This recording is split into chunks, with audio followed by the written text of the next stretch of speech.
오늘 선포되는 하나님의 말씀은 마태복음 4장 1절에서 11절입니다. 제가 받도록 읽겠습니다. 그때 예수께서 성령에게 이끌려 마귀에게 시험을 받으러 광야로 가사 40일을 밤낮으로 금식하신 후에 줄이신지라.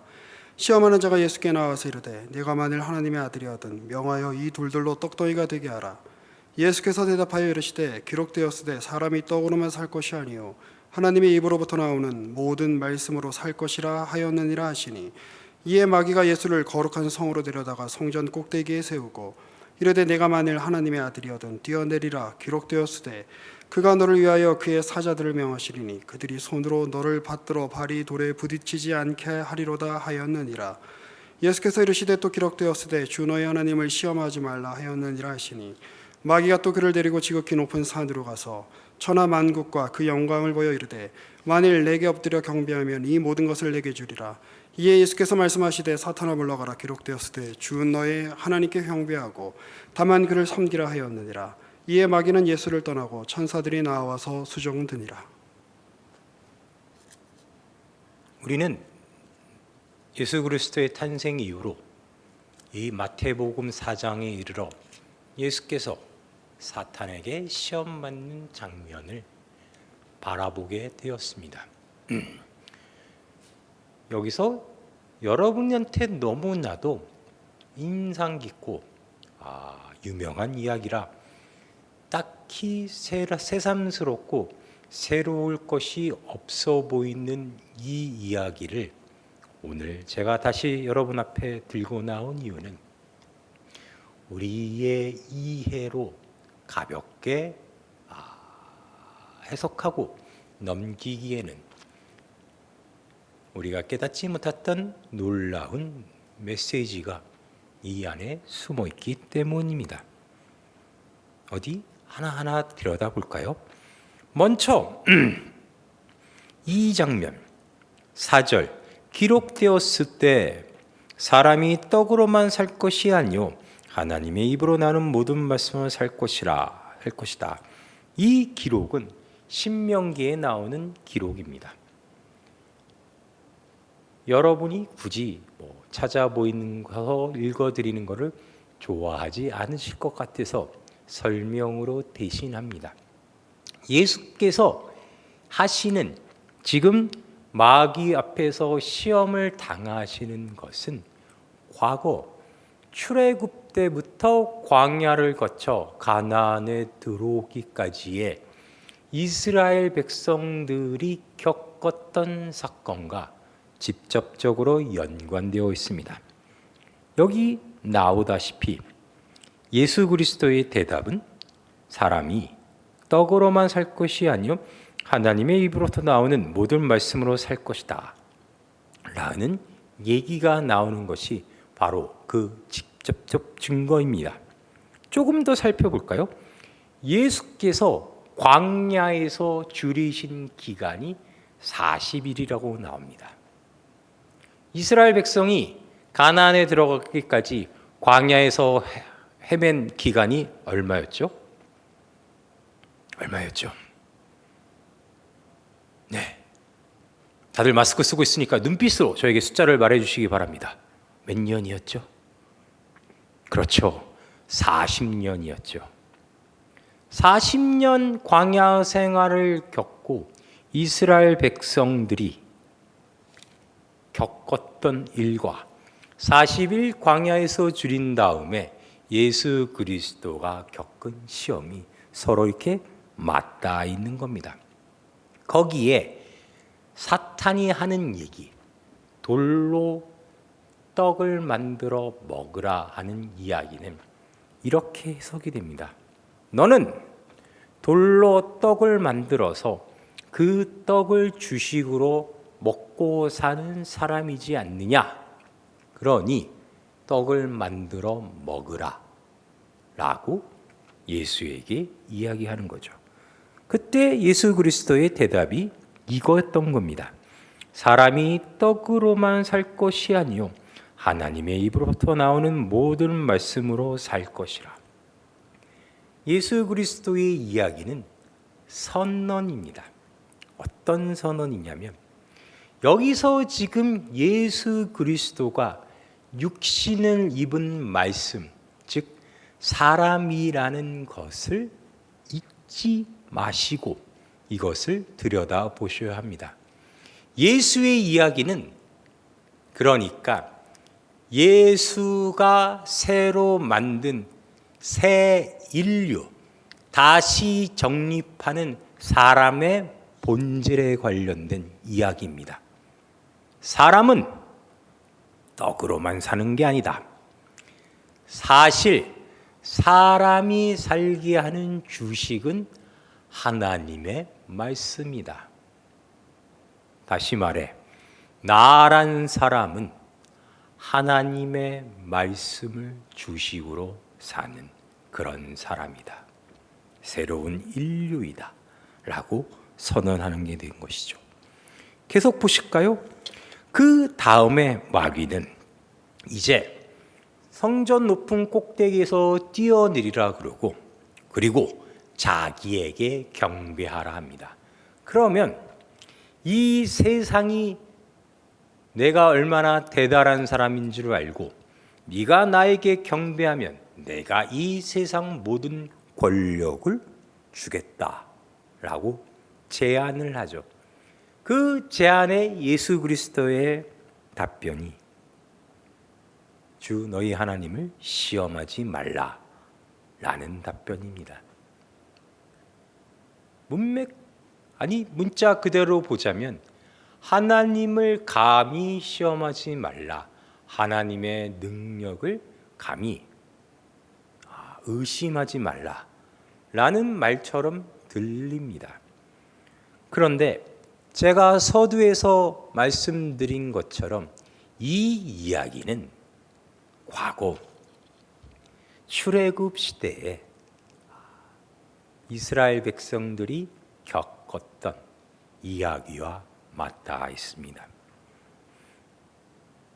제가 사실은 여러분 앞에 참고 문헌도 여러 개, 참고 문헌이나 참고 구절도 여러 개 소개를 드리고 천천히 세세히 설명을 드릴까 하였으나 언제나 이 단상에 올라 설교를 하다 보면은 여러분은 모르시겠지만 참 수많은 여러분들의 그 안타까운 눈빛을 맞이하게 됩니다.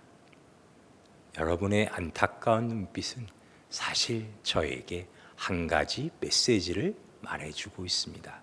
그것은 이런 거죠. 목사님, 짧게 해주세요. 목사님, 짧고 간결하게 빨리 끝내주세요라는 간절한 눈빛들이 저를 쳐다보고 있습니다. 믿어주십시오. 저도 이 자리에서 여러분의 그러한 간절한 부탁을 외면하지 않고 열심히 최선을 다해 짧게 하려고 노력하고 있습니다. 그러니 같이 협력하여 선을 이루듯 같이 협력하여 설교를 짧게 만들어 봅시다. 사람은 원래 태어날 때부터 사실은 이러한 본질적, 존재적 의미, 그 가치를 가지고 태어났습니다. 몇 개 안 찾아볼 테니 그것만 따라 주시기 바랍니다. 창세기 1장 27절입니다.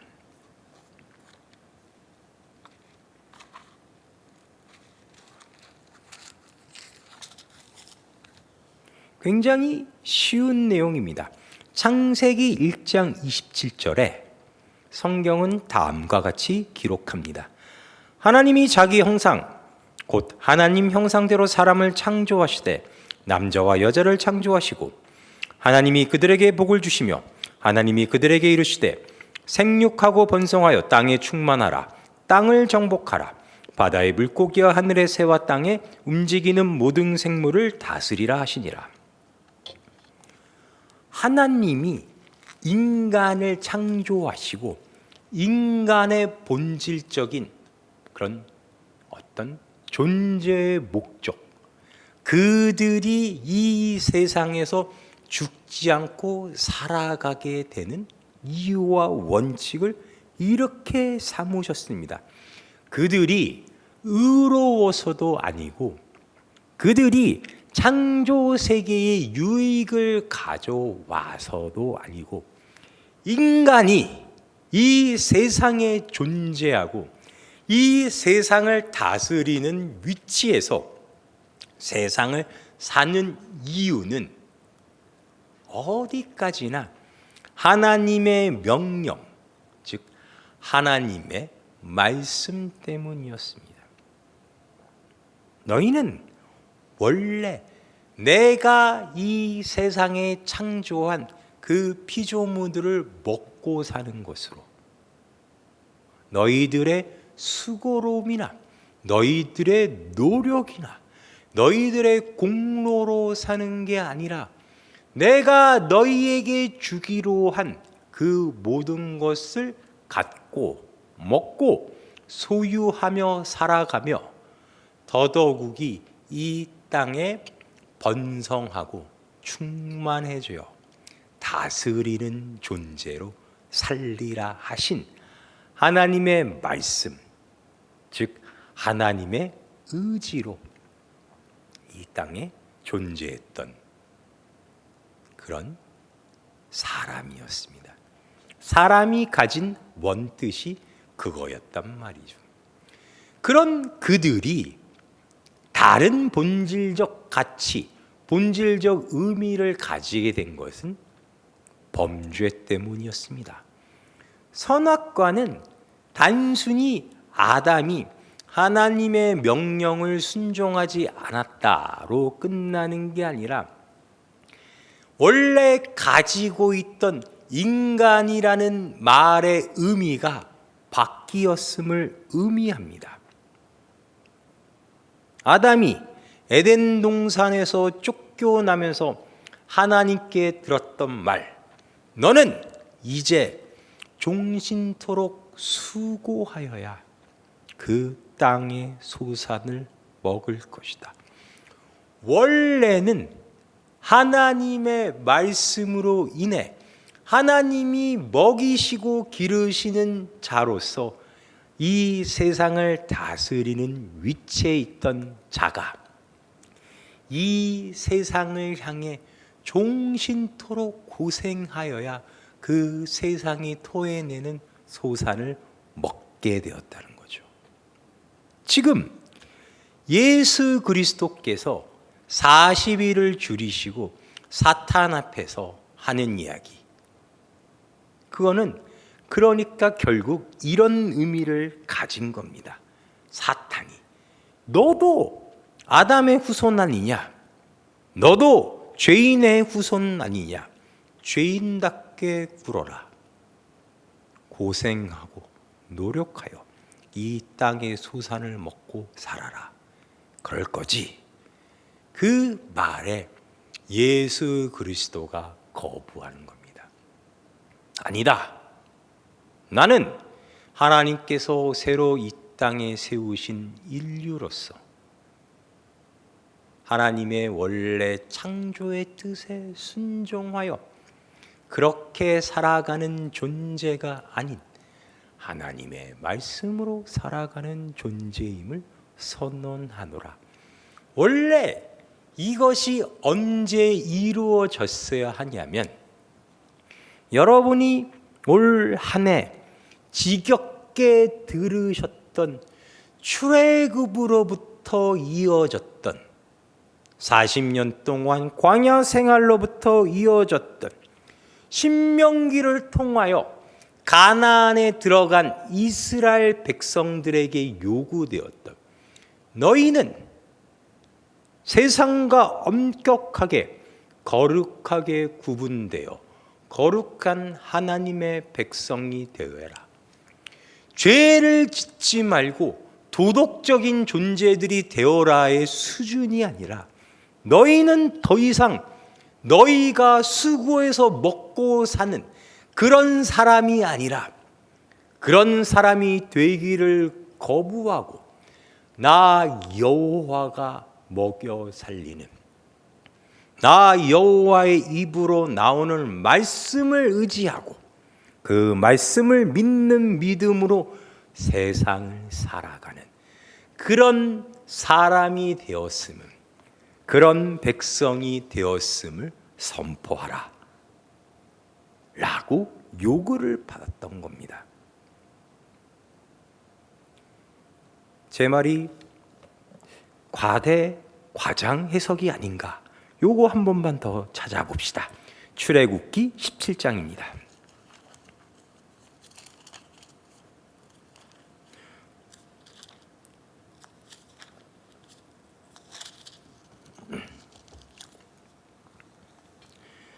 출애굽기 17장에는 다음과 같은 이야기가 나옵니다. 이스라엘 자손의 온 회중이 여호와의 명령대로 신광야에서 떠나 그 노종대로 행하여 르비딤의 장막을 쳤으나 백성이 마실 물이 없는지라. 백성이 모세와 다투어 이르되 우리에게 물을 주어 마시게 하라. 모세가 그들에게 이르되 너희가 어찌하여 나와 다투느냐? 너희가 어찌하여 여호와를 시험하느냐? 지금 물이 없어서 시비 걸고 모세를 죽이려 하는 백성들에게 모세가 하는 그들의 행동에 대한 해석을 봅시죠. 너희가 하는 행동은 여호와를 시험하는 거다. 거기서 백성이 목이 말라 물을 찾으매 그들이 모세에게 대항하여 원망하며 이르되 당신이 어찌하여 우리를 애굽에서 인도해 내어서 우리와 우리 자녀와 우리 가축이 목말라 죽게 하느냐? 모세가 여호와께 부르짖어 이르되 내가 이 백성에게 어떻게 하리이까? 그들이 조금 있으면 내게 돌을 던지겠나이다. 여호와께서 모세에게 이르시되 백성 앞을 지나서 이스라엘 장로들을 데리고 날강에 치던 내 지팡이를 손에 잡고 가라. 내가 호렙산에 있는 그 반석이 거기서 내 앞에 서리니 너는 그 반석을 치라. 그곳에서 물이 나오리니 백성이 마시리라. 모세가 이스라엘 장로들의 목전에서 그대로 행하니라.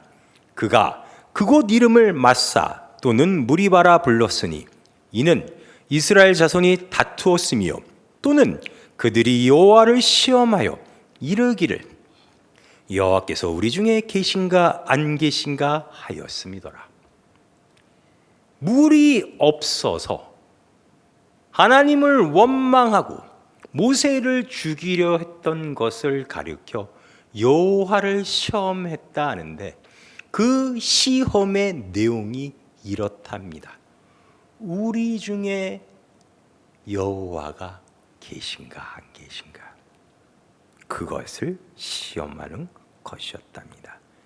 지금 그때의 그 시험에 순종하지 못하여 마치 하나님이 안 계신 것처럼 행동했던 이스라엘의 행동이 지금 마귀의 시험 앞에 있는 예수 그리스도의 행위와 연결되어 있는 겁니다.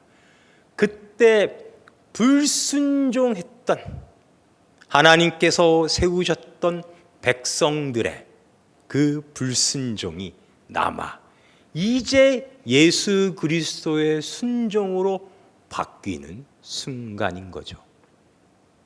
예수 그리스도가 너 내 아버지 하나님 여호와를 시험하지 말라라고 했던 것, 지금 여기 나와 하나님이 함께 하시냐 안 하시냐를 시험하지 말라라는 내용이었던 겁니다.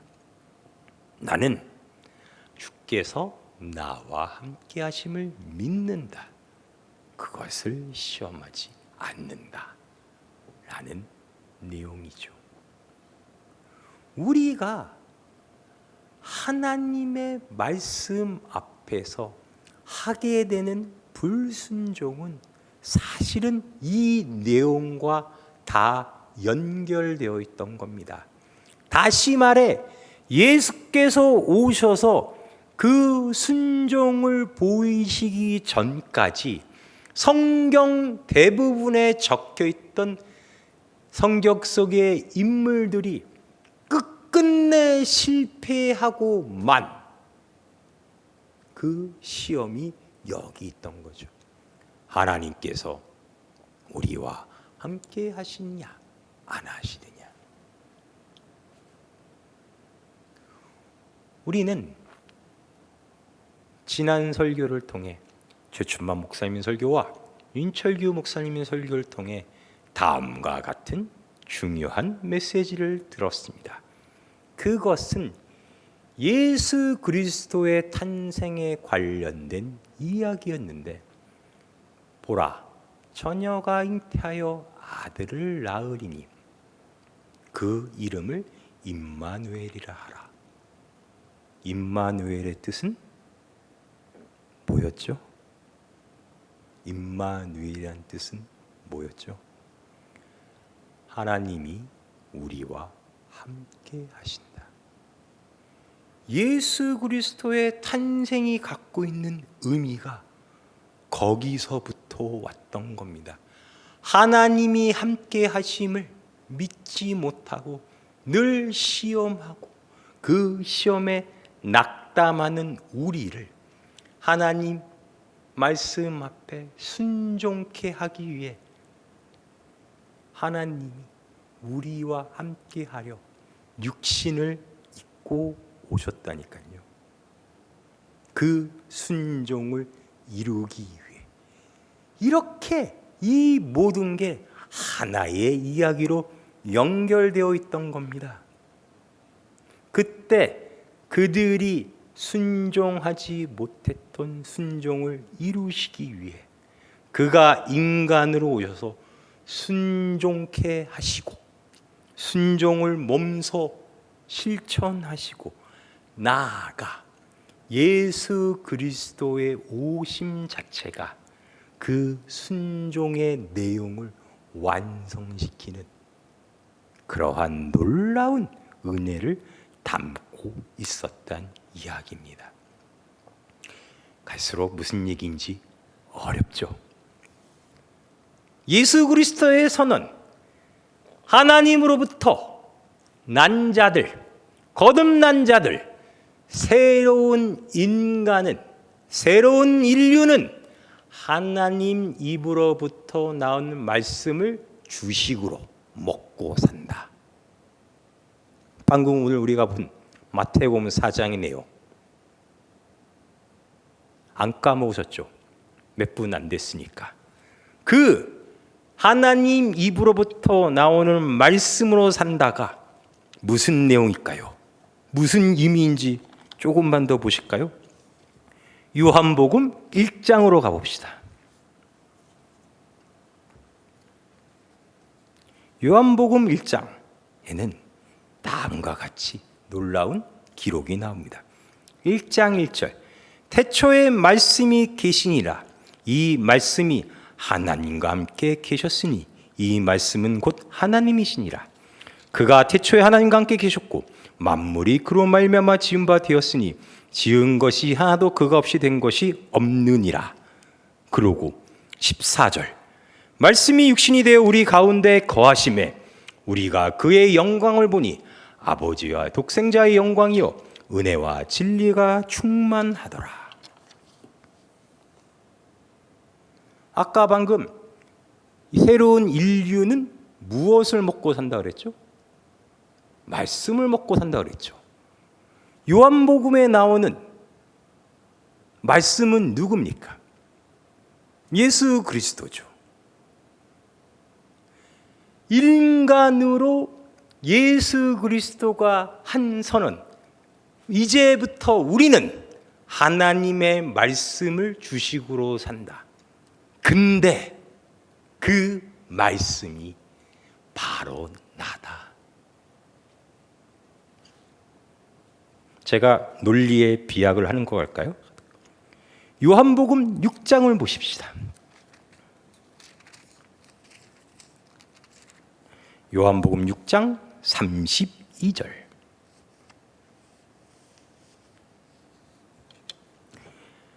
예수께서 이르시되 내가 진실로 진실로 너희에게 이르노니 모세가 너희에게 하늘로부터 떡을 준 것이 아니라 내 아버지께서 너희에게 하늘로부터 참떡을 주시나니 하나님의 떡은 하늘에서 내려 세상에 생명을 주는 것이니라. 그들이 이르되 주여 이 떡을 항상 우리에게 주소서. 예수께서 이르시되 나는 생명의 떡이니 내게 오는 자는 결코 줄이지 아니할 터이요 나를 믿는 자는 영원히 목마르지 아니하리라. 누가 말씀이 되셨습니까? 누가 우리에게 내려온, 하늘에서 내려온 영원히 줄이지 않는 떡이 되셨습니다. 그 떡을 먹고 영원히 목마르지 않는, 영원히 죽지 않는 그러한 신인류가 된 사람, 하나님 앞에서 순종을 이룬 사람은 누가 되셨습니까?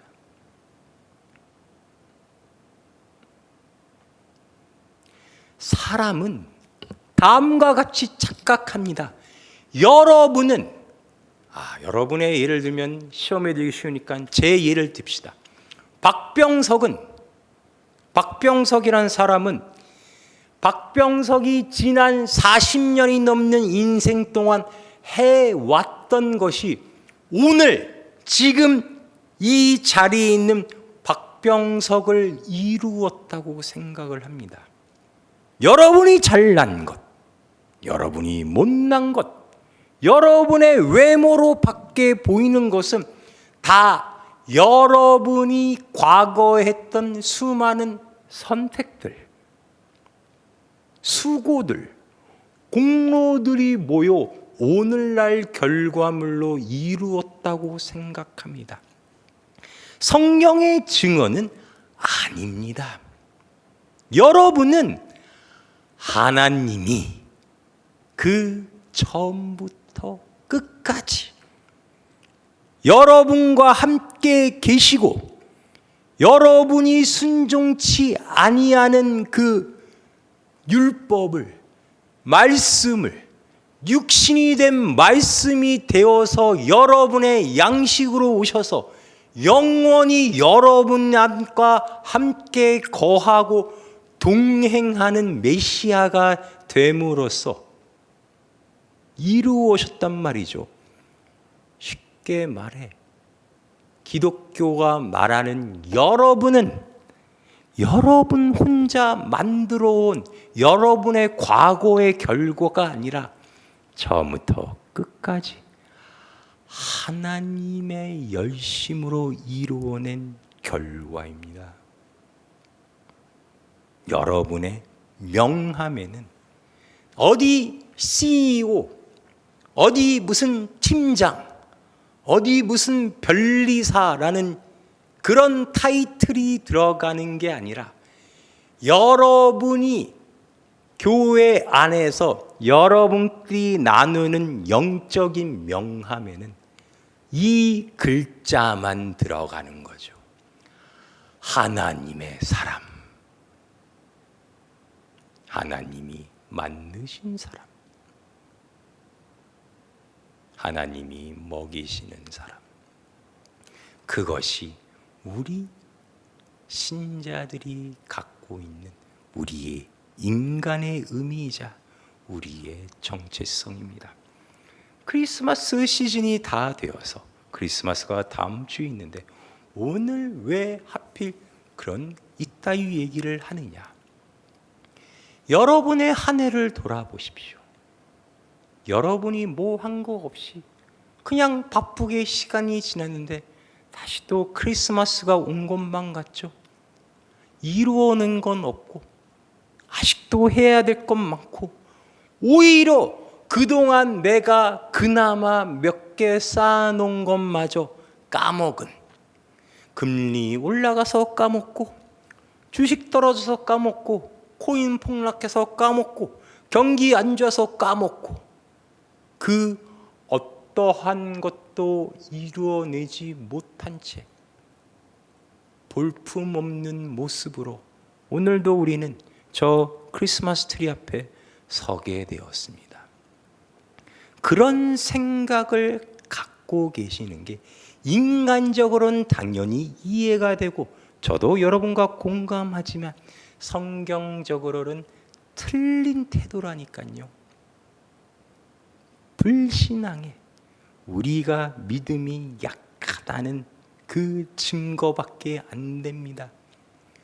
올해도 작년도 태어났을 때도 그리고 앞으로도 여러분은 하나님의 사람으로 이 자리에 서 있고 저 크리스마스 트리를 보고 있음을 잊지 마십시오.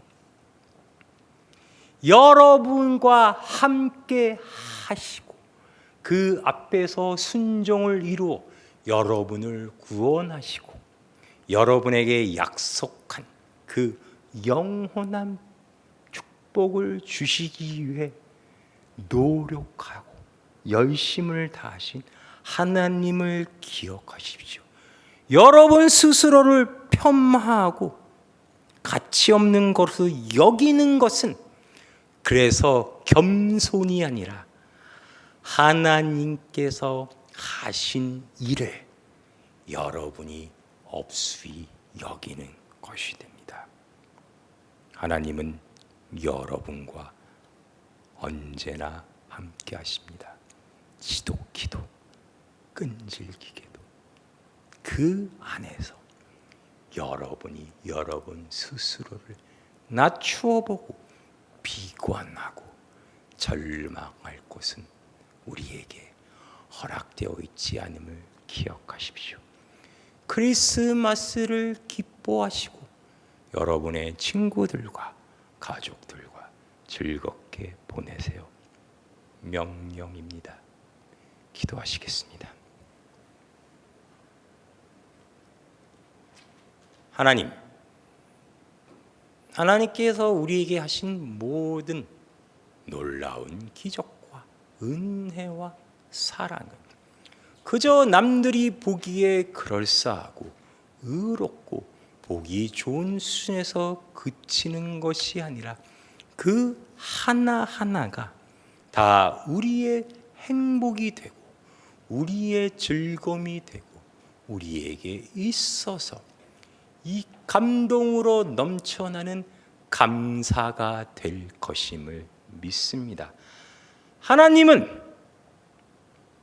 나의 눈물을 외면치 아니하시고 나의 고난과 고통을 모른 척하지 아니하시고 내가 없는 곳에서 내가 슬퍼하는 곳에서 하나님이심을 드러내는 것을 즐거워하지 아니하시는 그러한 나의 아버지이심을 믿습니다. 내가 어리석고 무지하고 잘못된 선택을 하여 마치 세상의 눈에서 봤을 때는 실패의 길을 가고 있을지라도 나의 인생을 주관하시는 것은 하나님이요 나의 인생은 하나님의 섭리 위에 놓여 있기 때문에 하나님께서 그 모든 것을 가지고 행복한 결과로 이끄실 것을 믿습니다. 나와 동행하시는 하나님으로 인해 나는 영원토록 즐거워할 수 있는 그런 존재가 될 수 있음을 믿습니다. 오늘 하루도 주님을 믿는 그 믿음으로 말미암아 풍족하고 감사와 은혜가 충만한 그런 복된 하루가 될 수 있도록 주께서 인도하여 주시옵소서. 예수님의 이름으로 기도하였습니다. 아멘.